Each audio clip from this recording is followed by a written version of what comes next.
నాడు యూనివర్సిటీ మంచి భవిష్యత్తు కోసం తెలుగు విద్యార్థులు ఇష్టపడే యూనివర్సిటీ. నేను మీ ప్రశాంత్. ప్రజెంట్ అయితే మనం విశాఖ ఫిషింగ్ హార్బర్ దగ్గర ఉన్నాం. ఇక్కడ సండే అయితే చాలు ఇక్కడైతే కొనుగోలుదారులతో ఫుల్గా రద్దీగా మారిపోతుంది. ఎందుకంటే ఇక్కడ మనం చూసుకోవచ్చు రకరకాల డిఫరెంట్ చేపలు అయితే మాత్రం ఈ ఫిషింగ్ హార్బర్ దగ్గరికి అయితే రావడం జరుగుతుంది.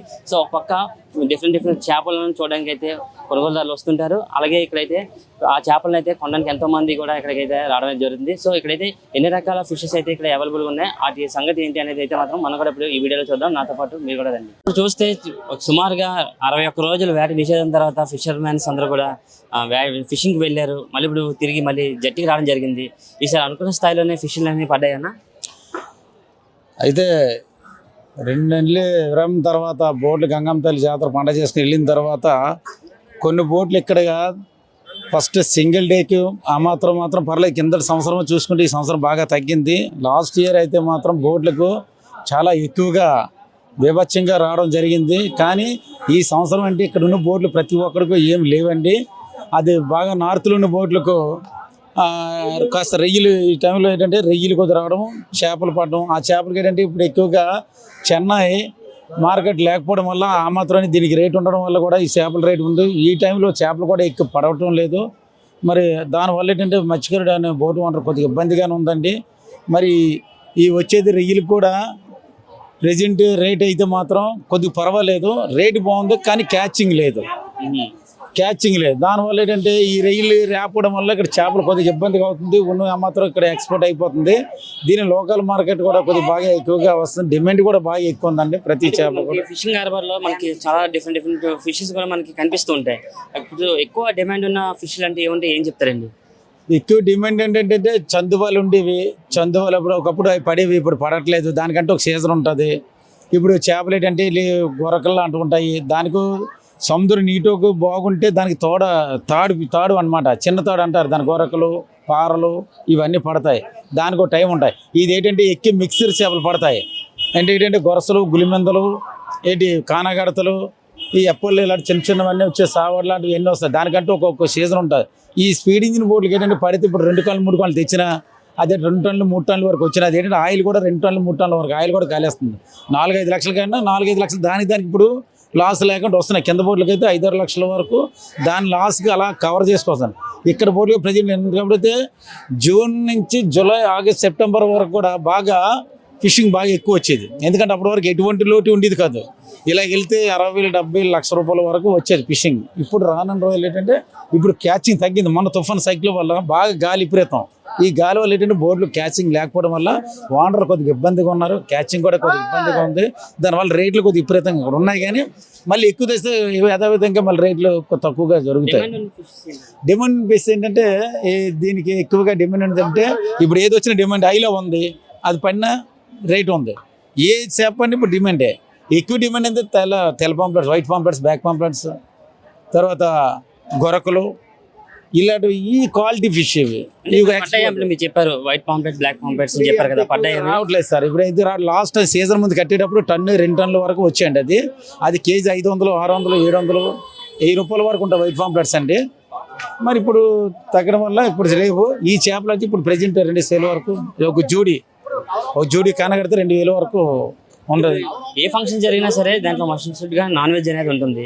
ఇప్పుడు దాంట్లో చూసుకుంటే ఇప్పుడు ఫిషింగ్ హార్బర్కి వస్తుంటారా మరి ఫంక్షన్ సంబంధించి ఎక్కువ బల్క్గా ఫిష్ కొనడానికి? అట్లకి అవి వస్తుంటారు. కొందరు వచ్చి ఎలిఫిన్ పెడతారంటే తోన ఫిష్ పెడుతుంటారు. అవి ముక్కలు వస్తాయి కాబట్టి అవి పెడితే అవి బాగుంటాయి. రెండోది కానగడత ఒక ఫిష్ అని పెట్టవచ్చు, మెత్తన బార ఉంటుంది, అదే ఫిష్ అని పెట్టి అవి పడే టైం ఉంది. అవి అంటే డీప్లో తయారవుతాయి. అవి వచ్చే ముందు పడితే మాత్రం 3 టన్నులు 4 టన్నుల వరకు వస్తాయి. అవి ఫంక్షన్లు కానీ దానికి కానీ పెట్టుకోవడానికి చాలా బాగుంటాయి.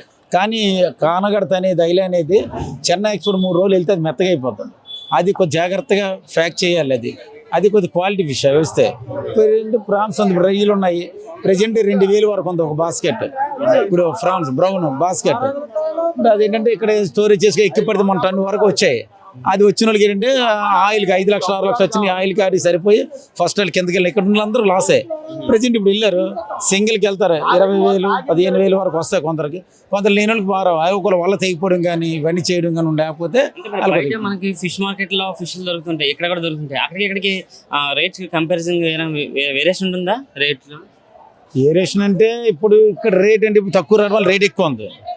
అక్కడ చెన్నైలో అంటే ఇప్పుడు చూసుకుంటే చెన్నైలో కానీ ఇప్పుడు ఎక్కడంటే మన గుజరాత్ ఇప్పుడు ఉంది, ఏదే కొచ్చి ఉంది, కొచ్చిలో రేటు ఉంది విపరీతంగా ఉంది. అక్కడ ఎలిఫిన్ ఎంత 400-500 కేజీ, ఇక్కడ ఎంత 200.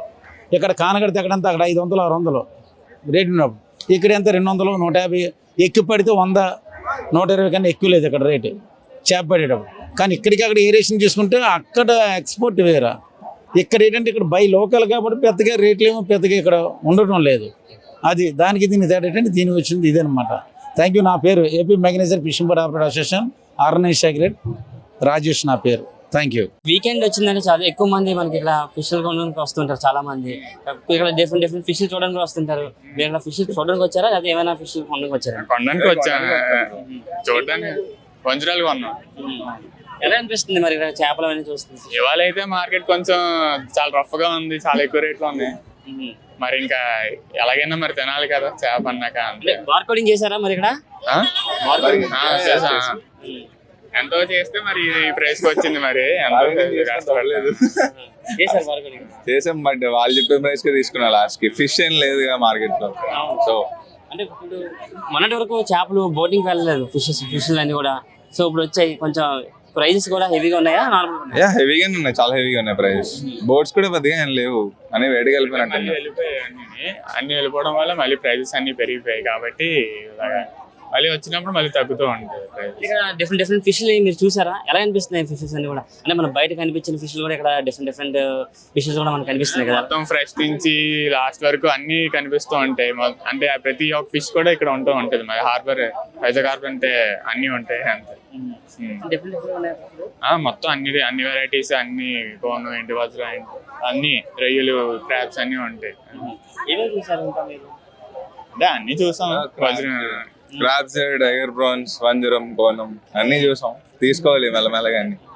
బయట మనం మార్కెట్ లో ఫిష్ మార్కెట్ లో మనం చూస్తుంటాం, ప్రైజెస్ ఇంకొకలా ఉంటాయి. ఇక్కడ చూస్తే ప్రైజెస్ ఇంకోలా ఉన్నాయి. దానికి దీనికి డిఫరెన్స్ ఏమైనా మీకు అనిపించిందా? డిఫరెన్స్ ఏంటి, ఇక్కడ క్వాంటిటీ వైజ్ క్వాలిటీ వైజ్ బాగుంటాయి. But the same price will be. అక్కడ కొంచెం ఎక్కువ వాళ్ళు ఇంటికి వచ్చి అమ్ముతారు కాబట్టి బయట ఎక్కువ ఉంటాయి. ఇక్కడ వాల్యూమ్ ఎక్కువ కాబట్టి ప్రైస్ కొంచెం తక్కువ ఉంటుంది అంతే. అంటే మోస్ట్లీ బోట్స్ అన్ని వెంటనే ఇక్కడ ఫ్రెష్ గా వెళ్ళిపోతూ ఉంటాయి కాబట్టి కొంచెం ప్రైస్ రీజనబుల్ గా ఉంటాయి అన్ని. మీకు ఫ్రెష్ షిప్స్ ఫిష్ తెచ్చుకున్నారా మరి మీరు? ఫ్రెష్ అయితేనే తీసుకుంటాం కదా. ఏంటి అసలు వీకెండ్స్ వస్తే చాలు ఫిషింగ్ హార్బర్ మొత్తం ఫుల్ గా జనాలతో రద్దీగా ఉంటుందా అంటున్నారు. మీరు ప్రీవియస్గా ఏమైనా వచ్చారా? ఇదే ఫస్ట్ టైం రావడం జరిగిందా మీరు? ఇది వరకు ఒకసారి వచ్చాను, మళ్ళీ ఇప్పుడు వచ్చాం. కానీ చాలా రష్గానే ఉంది. అన్ని రకాలు దొరుకుతాయి, కాకపోతే రేట్లు ఒక్కొక్కసారి ఒక్కొక్కలాగా రేట్లు అయితే ఉంటాయి. అంటే మనం ఇప్పుడు జనరల్ గా మనం మామూలుగా ఫిషింగ్ మార్కెట్ లో అట్లా చూసుకుంటే కొన్ని రకాల చేపలు మనకు కనిపిస్తాయి. కానీ ఇక్కడ మనకు కంటికి కనిపించిన చాలా రకాల చేపలు, అంటే సముద్ర గర్భంలో నుంచి వచ్చిన చాలా రకాల ఫిషెస్ కూడా మనకి కనిపిస్తున్నాయి కదా. అవన్నీ చూసారా మీరు? ఎలా అనిపిస్తుంది అవన్నీ చూస్తుంటే? అన్నీ బాగానే ఉన్నది. అన్ని రకరకాల చేపలు బయటికి కనిపించింది అన్నీ ఉంటున్నాయి. బయటికి ఇక్కడికి వస్తే అన్ని కనబడుతున్నాయి, అన్ని రకాలు. ఇక్కడికి వస్తే ఫిషింగ్ హార్బర్ వస్తే అన్ని రకాలు కనబడుతుంది. మనకి చాలా రకాల ఫిషెస్ చూసారు కదా, మీరు ఏమన్నా కొన్నారా? ఫిషెస్ ఏమైనా ఏం కొన్నారా? కొన్నామండి. వంజరం ఒక 1 kg ఉంటుంది, 700 రూపీస్. మరి ఎలా ఉంటుందో చూడాలి. అంటే మనకి బయట మార్కెట్ లో కూడా చాలా రకాల ఫిషెస్ మనకు దొరుకుతుంటాయి. అక్కడికి ఇక్కడికి ఏమైనా రేట్స్ ఏమైనా వేరియేషన్ ఉందా? రేటు వేరియేషన్ ఉంటుంది, తేడా ఉంటుంది. బయట దానికి ఇక్కడికి రేటు చాలా తక్కువగా వస్తుంది. ఇక్కడ ఒక 200-300 దొరకనిస్తుంది, అక్కడ 1000 రూపాయలు అంటారు, 500 అంటారు, 600 అంటారు. ఇంకా రకరకాలు ఉంటుందండి. చేపల్లో ఫిక్స్డ్ రేట్లు అనేది ఉండదు. మనం వాళ్ళతో మాట్లాడుకొని బేరం అనుకొని ఏదో తీసుకునేది. ఇప్పుడు ఒక రేట్ ఉంటుంది, ఒక గంట పోతే ఇంకో రేట్ ఉంటుంది, ఇంకో గంట పోతే మనం ఎంత కడిగితే అంతకు ఇచ్చేస్తాం. అలా ఉంటుంది అన్నమాట ఇక్కడ బిజినెస్. అంతేగాని ఫిక్స్డ్ రేట్. ఇక్కడికి చాలా రకాల వేరియేషన్ ఉంది అంటారు. ఇక్కడ అన్ని రకాలు కనబడుతుంది, అన్ని రకాలు దొరుకుతుంది. బయట అన్ని రకాలు కనబడదు, బాగా వేరియేషన్ ఉంటుంది. సుమారు 2 వారాల తర్వాత ఫిషింగ్ హార్బర్ లో అయితే మాత్రం బోట్లు అయితే వేటకి వెళ్ళడం జరిగింది. వేట నుంచి వచ్చిన బోట్లు ఫిష్లతో ఫుల్గా ఫిల్అప్ అయితే అవి. సో ఈ సంవత్సరం వీళ్ళకి ఎలా ఉంది, ఫిషెస్ ఎక్కువ పడ్డాయి లేదా అనే విషయాలు అయితే మాత్రం మనతో మాట్లాడడానికి కొంతమంది మత్స్యకారులు ఉన్నారు, బోట్ ఓనర్స్ కూడా ఉన్నారు, వాళ్ళతో మనం మాట్లాడతాం. సార్ చెప్పండి సార్, సుమారు 2 వారాల తర్వాత మీరు వెళ్ళారు, మీకు అనుకున్న స్థాయిలోనే మీకు వచ్చే ఫిషెస్ పడ్డాయా మీ దాంట్లో? అనుకున్న స్థాయిలో కంటే అందరికైతే రాలేదు, వచ్చిన వాళ్ళకి బాగానే వచ్చాయి. అలాగే అందరికీ వచ్చే వాళ్ళు లేదు, అది చెప్పండి. అంటే ఇప్పుడు మీరు 2 వారాల తర్వాత వెళ్ళారు అంటే చాలా ఎక్స్పెక్టేషన్స్ అయితే మీకు ఉంటాయి అంటే ఎక్కువ స్థాయిలో మీకు ఫిషెస్ అవన్నీ పడతాయని కూడా. ఒక పక్క చూస్తే తుఫాన్ హెచ్చరికలు రావడం, వర్షాలు ఎక్కువ పడ్డాయి. ఆ టైంలో ఎలాంటి సిచ్యువేషన్స్ మీరు ఫేస్ చేయాల్సి వచ్చింది? అదే ఎక్స్పెక్టేషన్ అయితే రీచ్ అవ్వలేదు, అన్ని బోట్లకి రీచ్ అవ్వలేదు, కొన్ని బోట్లకి రీచ్ అయింది. కానీ తుఫాను విషయంలో అయితే చాలా ఇబ్బందులు పడ్డారు. అంటే మరి భయం అనిపించిందా? అంటే తుఫాను అంటున్నారు, సముద్రం అల్లకల్లోలంగా ఉంటుంది, మరి ఇవన్నీ చూస్తే భయం అనిపించిందా మీకు?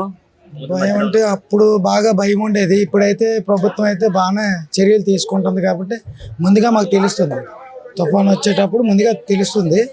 దాన్ని బట్టి ఒక దగ్గరలో ఏదైనా పోర్ట్ ఉన్నా ఆ పోర్ట్ దగ్గరికి వెళ్ళిపోవడం, ఆ లంగర్ అనేది వేసాడు, అక్కడ ఆ గాలి తుఫాన్ తగ్గేటప్పుడు మళ్ళీ వ్యాక్ చేయడానికి వెళ్ళడం జరుగుతుంది. అంటే ఇప్పుడు విశాఖలో ఫిషింగ్ హార్బర్ అంటే ఒక ప్రత్యేకమైన స్థానం ఉంటుంది. అంటే ఎవ్రీ సండే వచ్చిందంటే చాలా వీకెండ్ వచ్చిందంటే ఎంతో మంది టూరిస్టులు వస్తుంటారు ఫిషింగ్ డిఫరెంట్ ఫిషింగ్ చూడడానికి.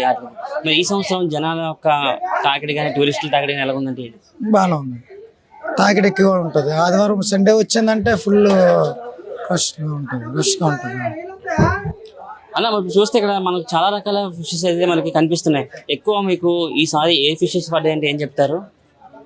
ఎక్కువ అంటే ఫిషెస్ అండ్ మామూలు చేపలు, పాంప్లెట్, చందువాలు, ఫ్రాన్స్ ఫస్ట్ స్టార్టింగ్లో పడ్డాయి, బాగానే పడ్డాయి. తర్వాత నుంచి మళ్ళీ అవి మళ్ళీ ల్యాండింగ్ ఎక్కువ లేదు. సముద్రంలో మనకి చాలా రకాల ఫిషెస్ మనకి దొరుకుతూ ఉంటాయి. ఇప్పుడు హైయెస్ట్ డిమాండ్ ఏ ఫిష్ ఉందండి? ఆ ఫిష్ మీకు దొరికాయా? మీ నెక్స్ట్ డిమాండ్ అంటే ఇప్పుడు ప్రెసెంట్ అయితే చందువాలు అంటారు, పాంప్లెట్కి డిమాండ్ ఎక్కువ ఉంటుంది. ఫస్ట్ స్టార్టింగ్లో పడ్డాయి. మళ్ళీ అంటే ఇప్పుడు 20 days అయిపోతుంది అనుకోండి, 15 ఇప్పారు, 6వ తేదీ కదా, 21 days అయింది. ఫస్ట్లో బాగానే వచ్చాయి, తర్వాత అలా ల్యాండింగ్ తగ్గింది. ఈ తుఫాన్ బట్టి కొంచెం ల్యాండింగ్ తగ్గింది, తుఫాన్ ఈ మధ్య. ఒకసారి బోటు సముద్రంలోకి వెళ్తే ఎన్ని రోజులు ఉంటుందండి సముద్రంలో? మళ్ళీ మాక్సిమం అంటే కెపాసిటీ బట్టి బోటు, కొన్ని బోట్లు 1 day ఉంటాయి, 1 day క్యాచింగ్. కొన్ని బోట్లు 4 days, 7 days, 10 days ఉంటాయి. కొన్ని బోట్లు 15 days, 20 days, ఇంకా టోనా బోట్లు ఉంటాయి, అవి 1 month కూడా ఉంటాయి. 1 month వరకు కూడా దాని కెపాసిటీ బట్టి, ఆయిల్ కెపాసిటీ బట్టి, ఐస్ కెపాసిటీ బట్టి ఉంటారు. ఇంకా అన్ని అందులో. బాబా ఈసారి ఎలాంటి చేపలు పడ్డాయి మీకు? ఈ చేపలు మాత్రము పార్లంతలండి, కళ్ళపార్లు, అర్ధం పార్లు అంతారండి. తర్వాత అవి ఆ చేపలు బలగులిమిందలు అంతారండి, ఆ తర్వాత అవి గులిమిందలు అంతారండి, ఈ ఏకల పార్లు అంతారండి. రకరకాల చేపలు ఉంటాయండి, అది రైలు, టైగర్లు, బౌను, అన్ని రకరకాల పార్లు ఉంటాయండి. ఇప్పుడు మనం ఫిష్లు తినడం వల్ల హెల్త్ కి చాలా బెనిఫిట్స్ ఉంటాయి. ఇప్పుడు మీరు పట్టుకున్న చేపలు తినడం వల్ల ఎలాంటి బెనిఫిట్స్ ఉంటాయి? ఇలాంటి చేప తింటే మాకు ఎప్పుడు బెనిఫిట్ ఉండదు, ఒరిజినల్ ఇది. అంతే గంగలోకి వెళ్ళిన తర్వాత మేము ఒక వారం ఐసులు పెట్టకపోయినా, ఐసులు పెట్టినా మేము వండుకుంటాం మీద ప్లస్ గా ఉంటాయి, బాగుంటాయి. చేప తింటే చాలా ఆరోగ్యం బాగుంటది. మరి ఈసారి బోటింగ్కి వెళ్ళారు కదా, ఎన్ని రకాల ఫిషెస్ పడ్డాయి మీకు? ఎన్ని రకాలు అంటే అది చిన్న గులిమంది ఉంది, పార్లు ఉన్నాయి, పెద్ద బలగులిమంది ఉంది, బడియమాట ఉంది, రకరకాల చేపలు 10 రకాల చేపలు పడ్డాయండి. ఎండి చేపలు కూడా అవి పిల్లడుగులు, సావాడ్లు అవి కూడా పడ్డాయి. ఈసారి ఈ తుఫాన్లు ఇవన్నీ వచ్చాయి, ఈసారి తుఫాన్లు రావడం, మరి ఇప్పుడు మీరు బోటుకి వెళ్ళడం జరిగింది కదా, మరి మీరు అనుకున్న స్థాయిలో పడ్డాయి మరి ఫిషెస్? అయితే తుఫాన్లు పెద్ద లేదు, గాలి ఎక్కువ ఉంది, మబ్బుగా వర్షంగా కురిచింది. అలాగే ఆ గాలితో యాడ్ చేసాము. ఇంకా తుఫాన్ ఉంటే గంజం పోటీ ఒరిసా బాటిల్ ఉంది, ఒరిసా బాటిల్ యాంకర్ పెట్టి పట్టుకున్నాము. ఆ కొద్ది గాలి తగ్గిన తర్వాత మళ్ళీ యాడ్కి వెళ్ళి మళ్ళీ యాడ్ చేసుకోను. ఈ రోజుకి వచ్చి ఈ రోజుకి 14 రోజులు యాడ్కి వెళ్ళి. మరి మీరు అనుకున్న స్థాయిలోనే ఎక్కువ మొత్తంలో పడ్డాయి ఫిషెస్? అంతగా లేదు, అలాగే యావరేజ్ గా ఆయిల్ డబ్బులు వచ్చారనుకుని బాధపడి వచ్చాం. అంటే గాలి మమ్మల్ని తక్కువ బట్టి పెద్దగా ఏడలేదు. వాటర్కి ఆయిల్ డబ్బులు వస్తాయి అనుకుని వచ్చాం. నావులు ఉంటాయి, సొరలు ఉంటాయి, మరి మైపులి, కొమ్ములు, అవి తాడుపోటు వేరే పడతాయి. వీరికి మాత్రము కళ్ళపారలు, అర్ధంపారలు, బల్ల గులిమెంతలు, ఒడిమిందులు, సావాలి, మరి గులిమెంతలు, ఓలిగడతలు, ఇలాగ ఎప్పాళ్ళు, తర్లావులు, టైగర్లు, శాగరైలు, వైట్ పేటరైలు, ఇలాంటి చేపలు పడతాయి ఈ బోటుకు. ఈ లెట్ట బోటు అనమాట. అది తాడుబోటు వేరుగా ఉండవు, అవి పెద్ద పడతాయి, 70 కేలు, 80 కేలు, 50 కేలు అవి పడతాయి. దానికి అది వేరే ఉంటుంది. దీనికి మాత్రం నెట్ ఫిషింగ్ మాత్రం ఈ రకం చేప పడుతుంది. నిజంగా ప్రస్తుతం ఉన్నటువంటి సమాజం దేనికి ప్రయారిటీ ఇస్తుంది? ఆర్థిక సంబంధాల చుట్టూ మాత్రమే తిరుగుతోంది. మళ్ళీ ఎన్నికలంగానే చాలా విరక్తి కలుగుతున్నాం. మంచి అనిపిస్తుంది కదా, లేడీస్ కూడా ఛాలెంజింగ్ జాబ్స్ చేసినప్పుడు చాలా బాగుంటది. ట్రాఫిక్ అసిస్టెంట్స్ గా నియమించిన ట్రాన్స్జెండర్స్ అందరితో సాల్యూట్ చేయించుకుంటున్నారు. ఫుడ్ డెలివరీ ఇవ్వటానికి వెళ్ళినటువంటి డెలివరీ బాయ్ అనిల్ పై కళ్ళ ముందు పెళ్ళండి